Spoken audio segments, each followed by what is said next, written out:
যোধখানেশ্বর Daspur two যোধখানেশ্বর Pirojpur আমাদের মা মনসার মূর্তি কেউ কেটে নিয়ে চলে গেছে। মনসার এরকম মূর্তি কোথা থেকে নিয়ে গেছে? মন্দির থেকে? আমরা পুজো করার পর আমরা শুক্রবার রাত্রে এখানে বসিয়ে রেখে যাই। শনিবার রাত্রে এখানে কেউ বলতে বা কোথায়? গাছতলায়? হ্যাঁ, গাছতলায় আমাদের এখানেই পুজো হতো। যেখানে আমরা মাকে বসাই, তো এখানে জায়গা ছোটোর জন্য আমরা আমাদের একটু দূরে নিয়ে যাই, ওখানে পুজো করি, সবাই আনন্দ করি। শুক্রবার রাতে বসে দিয়ে যাই। শনিবার মানে গভীর রাতে কেউ বা কারা মায়ের মূর্তিকে কেটে নিয়ে গেছে, ভাঙেনি, কেটে নিয়ে গিয়ে কেউ কিছু হয়তো করেছে চারিদিকে সব। এরকম ঘটনা আমাদের কোনোদিনও হয়নি। আমাদের বিগত বছর 10-12 বছর মায়ের পুজো, আমাদের কোনোদিনও এরকম ঘটনা ঘটেনি। আমরা চাইছি কেউ যে করেছে তার শাস্তি চাই, যেই দুষ্কৃতি করেছে তার শাস্তি চাই, আমরা এটাই চাই। আপনারা কোথাও জানিয়েছেন?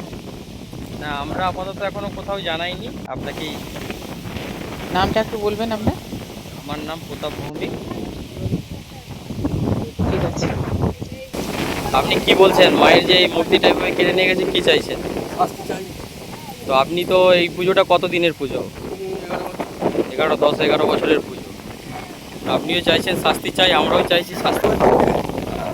দাসপুর থানার অন্তর্গত এখানে আমাদের মায়ের মূর্তি কেউ কেটে নিয়ে চলে গেছে। আমরা তার জন্য যে দুষ্কৃতি কেটে নিয়ে গেছে তার আমরা শাস্তি চাই। তো এখানে আমাদের উপস্থিত আছেন যে ঠাকুরমশাই পুজো করে, ওনাকে আমি জিজ্ঞেস করছি এই মায়ের পুজোটা কতদিন হচ্ছে ঠাকুরমশাই? 11 বছর। তো এটা মানে আপনার কি মনে হয় যে কে কে করতে পারে? তো এটা কি চাইছো তোমরা, কি চাইছো এখানে যে মায়ের এটাই হয়েছে, কি চাইছো তোমরা? শাস্তি চাইছো। তো সবাই চাইছে যে মায়ের মূর্তি যে নিয়ে গেছে তার শাস্তি চাই।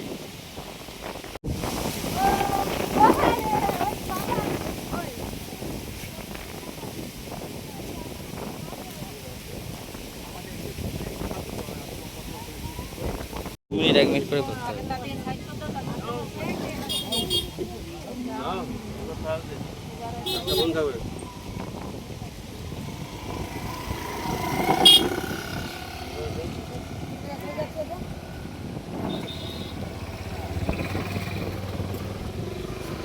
তো আমি আপনাকে কিছু বলতে চাইছি, কি বলতে চাইছেন যে মায়ের এটার জন্যে সামনে এসো। মায়ের যে মূর্তিটা এভাবে নিয়ে গেছে, আপনি কি বলতে চাইছেন? আমরা তো এই রাস্তা দিয়ে সব দিনই যাই, যে সারা বছরই ঠাকুর থাকে, আগের যে পুরনো ঠাকুর সব থাকে, সেই ঠাকুর থাকতে থাকতেই আবার নতুন ঠাকুর এসে অমনিতেই জল বৃষ্টিয়ে ধোয়ায় যায়।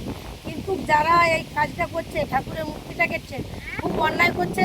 তাদেরও যেন তাদের তদন্ত হোক, বা ঠাকুর যেন তার সকলে মিলে আশা করি আপনারা শাস্তি চাইছেন, তাই তো? এটা যোধঘানেশ্বর হ্যাঁ, দাসপুর টু। হ্যাঁ, যোধঘানেশ্বর দাসপুর টু পিরিজপুর শ্যামগঞ্জ দিয়ে এলাকা। ঠিক আছে, আমরা এটাই চাইছি, যেই দুষ্কৃতি করেছে ওনার শাস্তি আমরা চাইছি।